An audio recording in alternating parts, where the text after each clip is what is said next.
வணக்கம்.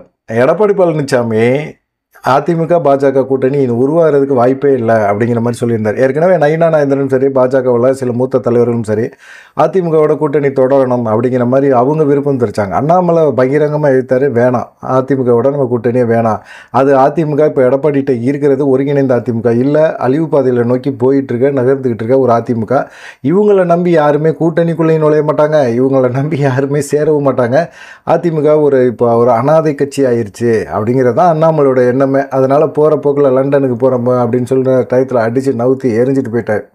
அதனால் எடப்பாடி பழனிசாமி பாஜகனாலே ஒரு கசப்பாக பார்க்க ஆரம்பிச்சிட்டாரு. என்னடா இவ்வளோ தூரம் நம்மளை வச்சு செஞ்சுட்டு போகிறாரு, பாஜக தலைமை நம்ம சொல்கிறதையும் கேட்க மாட்டேங்குது, மாநில தலைவர் பதவியிலேருந்து அவரை தூக்கி விடுங்க, தமிழிசை இருக்காங்களா அவங்கள தூக்கி போடுங்க, அவங்க தான் கவர்னரை ராஜினாமா பண்ணிட்டு வந்து தேர்தலில் நின்று தோத்தும் போயிட்டாங்க, அவங்களுக்கு பதவியை கொடுங்க, மாநில தலைவர் பதவியை கொடுங்க அப்படின்னா பாஜக மேலிடம் அண்ணாமலை வந்த பிறகு கட்சி வளர்ந்துருக்கு அப்படிங்கிறது உண்மைதான். அதனால் எப்படி வந்த மாநில தலைவர் வந்து அண்ணாமலை பதவியை தூக்குவாங்க? அதை தூக்க மாட்டாங்க. ஆனால் அதுக்கு பதிலாக இப்போ பார்த்திங்கன்னா ஒருங்கிணைப்பு குழுன்னு போட்டாங்க. ராஜா அந்த இதில் இருக்கிறாரு. அவர் என்னவோ கவர்னரெல்லாம் போய் சந்திக்கிறாரு. முதலமைச்சராக இருந்தால் போய் சந்திக்கலாம், எதிர்க்கட்சி தலைவராக இருந்தால் போய் சந்திக்கலாம். இவர் ஒரு மாநில ஒருங்கிணைப்பு குழு தலைவர் தான். இந்த தலைவர் பதவி வச்சுட்டு இவர் போய் கவர்னரை ஏன் சந்திக்கிறார் அப்படின்னா, மரியாதை நிமித்தமாக போய் சந்தித்தேன் அப்படின்னாரு. மரியாதை நிமித்தமாக அவங்க கட்சி தலைவரை சந்திக்கலாம், ஜேபி நட்டாவை சந்திக்கலாம், அமித்ஷாவை சந்திக்கலாம், பிரதமர் மோடியை கூட சந்திக்கலாம், ஆலோசனை பண்ணலாம், அது செய்யலாம். கவர்னரை போய் இவர் ஏன் சந்திக்கிறாரு அப்படிங்கிற மாதிரி ஒரே குழப்பமாக இருக்குது. அதுக்கப்புறம் தமிழிசை சவுந்தரராஜன் அவங்களும் போய் பார்த்தாங்க. அவங்க முன்னாள் கவர்னர் அப்படிங்கிறனால ஒரு கவர்னர் அப்படிங்கிற முறையில் அப்படிங்கிற மாதிரி போய் பேசிட்டு வந்திருக்கலாம். ஆனாலும் இவங்க மாற்றி மாற்றி போய் கவர்னரை சந்திக்கிறது, திரும்பவும் அதிமுக பாஜக கூட்டணி வருமா அப்படிங்கிற ஒரு தயக்கம் எண்ணம் எல்லாத்துக்குமே உருவாச்சு. அப்படி உருவாகுமா அப்படின்னு யார்கிட்ட கேட்கணும்? எடப்பாடி பழனிசாமிகிட்ட தான் கேட்கணும். எடப்பாடி பழனிசாமிகிட்ட இன்றைக்கி விராலிமலையில் செய்தியாளர்கள்லாம் கேட்டாங்க, இது மாதிரி திரும்பவும் அதிமுக பாஜக கூட்டணி உருவாகுமா, நயினா நாகேந்திரன் அது மாதிரி சொல்லியிருக்கிறாரு அப்படின்னு கேட்கும்போது, அதெல்லாம் இங்கே பாருங்கள், திரும்ப அரைச்சமாகவே அரைக்காதீங்க, நான் சொல்லிட்டேங்க, சொல்லி 19 மாதம் ஆச்சுங்க, இனிமேல் நான் பாஜகவோட கூட்டணி அப்படிங்கிறதே இல்லை, அதிமுக தலைமையில் ஒரு வலுவான கூட்டணி உருவாகும் அப்படின்னு சொல்கிறார். அதான் தாங்க நாடாளுமன்ற தேர்தலையும் அதாங்க சொன்னீங்க, அதிமுக தலைமையில் மிகப்பெரிய ஒரு கூட்டணி உருவாகும் அப்படின்னு சொன்னீங்க. ஒன்றுமே பண்ண முடியல, ஒன்றும் செய்ய முடியல, உங்களை நம்பி யாருமே வரல. நீங்கள் இருக்கிற அதிமுக ஒரு வலுவான அதிமுக கிடையாது அப்படிங்கிறத அதிமுக தொண்டர்கள் உணர்ந்துட்டாங்க. நீங்கள் உணர்ந்தீங்களா இல்லையா? அதுக்கு என்ன செய்யணும்? அதிமுக வலுப்படுத்தணும்னா கட்சியிலேருந்து வெளியே போனவங்கள சேர்க்கணும். வெளியே போனவங்க அப்படின்னா அது எப்போயோ ஒரு பழைய ஆட்கள் எல்லாம் சேர்த்துட்ருக்கீங்க. கட்சியில் பலம் வாய்ந்தவங்க, வலுவாக கட்சிக்கு ஓட்டு சேகரிக்கக்கூடியவங்க, அவங்களுக்காக இருக்கிற வாக்கு வங்கிகள் அப்படின்னு பார்த்தீங்கன்னா சசிகலா, ஓபிஎஸ், டிடி தினகரன், இவங்க எல்லாத்தையுமே கட்சிகளை கொண்டு வரணும். அப்படிப்பட்ட ஒரு சூழ்நிலை இருக்குது. இந்த மாதிரி சூழ்நிலையில் எடப்பாடி பழனிசாமி இப்போ இப்படி சொல்கிறது சரிப்பட்டு வராது. ஏன்னா ஏற்கனவே பாஜக ஆதரவுமான நிலையில் நிறைய பேர் இருக்காங்க எடப்பாடி டீம்லேயே. வேலுமணி, தங்கமணி, செங்கோட்டையன், CV சண்முகம், இவங்கெல்லாம் பாஜக கூட்டணி வைக்கலாம், மத்தியில் அவங்க ஆளுந்தரப்பாக இருக்கிறாங்க. ஏன் CV சண்முகம் பாஜக கடுமையாக எதிர்த்தவரை அவரே இப்போ ஆதரிக்கிறார். சசிகலாவெல்லாம் கட்சிகளை கொண்டு வரலான்னு சொல்கிறாரு. காரணம் இருக்குது, சசிகலாவெல்லாம் கட்சிக்குள்ளே வரணும், வந்த அதிமுக திரும்பவும் எதிர்க்கட்சியாக வர்றதுக்கு கூட வாய்ப்பு இருக்குது. ஏன்னா இப்போ இருக்கிற சூழ்நிலையில் எதிர்க்கட்சியாக கூட ஆக முடியாது அப்படிங்கிற ஒரு எண்ணம் எல்லாத்துக்குமே வந்துருச்சு. ஏன் எடப்பாடி பழனிசாமி இந்த மாதிரி வேலை பார்க்குறாரு அப்படிங்கிற கோபம் எல்லாத்துக்குமே இருக்குது. அது இல்லாமல் மத்திய அரசோடு நம்ம இணக்கமாக போனோம்னா CV சண்முகத்துக்கு ஒரு மந்திரி பதவியாவது கிடைக்கும். அதை வச்சுக்கிட்டு அவர் மீதி 5 வருஷத்தை ஒப்பேற்றிட்டு போயிட்டே இருக்கிறாரு. இந்த மாதிரி சூழ்நிலையில் இப்படி எடப்பாடி பழனிசாமி பண்ணுறாரு அப்படிங்கிற கோபம் CV சண்முகத்தெல்லாம் இருக்குது. அதிமுக பாஜக கூட்டணி உருவாகணும் அப்படின்னு சொல்லி அவங்க விரும்புகிறாங்க.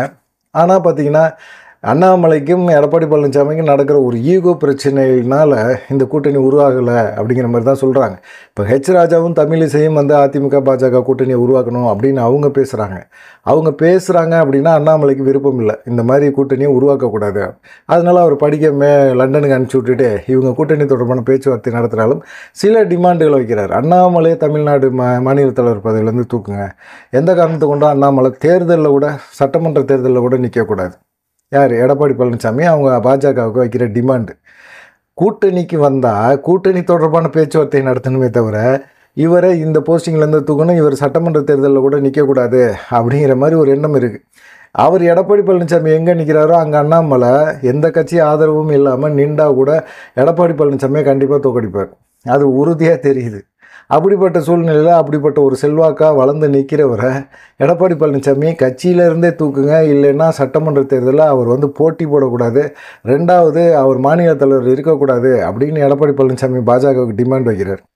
அப்படி டிமாண்ட் வச்சு அந்த டிமாண்டை பாஜக மேலிடம் நிறைவேற்றினா இவர் வந்து கூட்டணி தொடர்பான பேச்சுவார்த்தையை நடத்துவார். யார்கிட்ட வச்சு ராஜாட்ட நடத்துவார், தமிழிசை சவுந்தரராஜன் மூலமாக பாஜக மேலிடத்தோட நடத்துவார். இவர் கொடுக்குற ஒரு 20-25 சீட்டை வந்து வாங்கிக்கிட்டு அவங்களும் ஜெயிக்கலாம் அப்படின்னு நினைக்கிறாங்க. ஆனால் ஜெயிக்க முடியாது. எப்படி ஜெயிப்பாங்க? இன்றைக்கி இருக்கிறது வலுவான ஒரு அதிமுகவா? அதிமுக நம்பி அதிமுக தொண்டர்களே ஓட்டு போட மாட்டுறாங்க. இது விக்கிரவாண்டியிலே தெரிஞ்சு போச்சு எடப்பாடியோட லட்சணம் என்ன அப்படின்னு சொல்லி. எடப்பாடி சொன்னதை யாருமே பெருசாகவே மதிக்கவே இல்லை. இந்த மாதிரி சூழ்நிலையில் 2026 ஒரு 5 முனை போட்டி வரும் போல இருக்குது. அந்த மாதிரி சூழ்நிலையில் எடப்பாடி பழனிசாமி எப்படி சமாளிப்பார்? இருக்குப்பா, காசு இருக்குப்பா, பணம் இருக்குப்பா, அதை தாண்டி வந்து கட்சியில் வந்து நமக்குன்னு கைடு பண்ணுறதுக்கு ஒரு நபர்களெல்லாம் சில பேரை கொண்டாந்து நான் வைக்க போகிறேன்ல அப்படின்னு சொல்லியிருக்காரு. சமீபத்தில் ஆந்திராவுக்கு போனார் தெரியுமா? எதுக்காக போனார்? சாமி கும்பிட போனார் அப்படின்னு சொல்கிறாங்க. ஆஸ்தான ஜோதிடர் வந்து ஒரு விஷயத்த சொன்னார். காலையில் வந்து தோமாலை சேவை அப்படிங்கிற ஒரு சேவையை வந்து போய் கண்டிப்பாக வந்து திருப்பதியில் போய் வெங்கடேச பெருமாளை போய் தரிசிச்சிங்கன்னா குடும்பத்தோடு போங்க. குடும்பத்தோடு போய் தரிசனம் பண்ணிங்கன்னா உங்கள் பிரச்சனைகள்லாம் தீர்வு வந்துடும், நீங்கள் திரும்பவும் முதலமைச்சர் ஆயிடுவீங்க அப்படிங்கிற மாதிரி ரொம்ப ஆக்கப்பூர்வமாக சில விஷயங்களெல்லாம் சொல்லி கொடுத்துருக்கிறார்.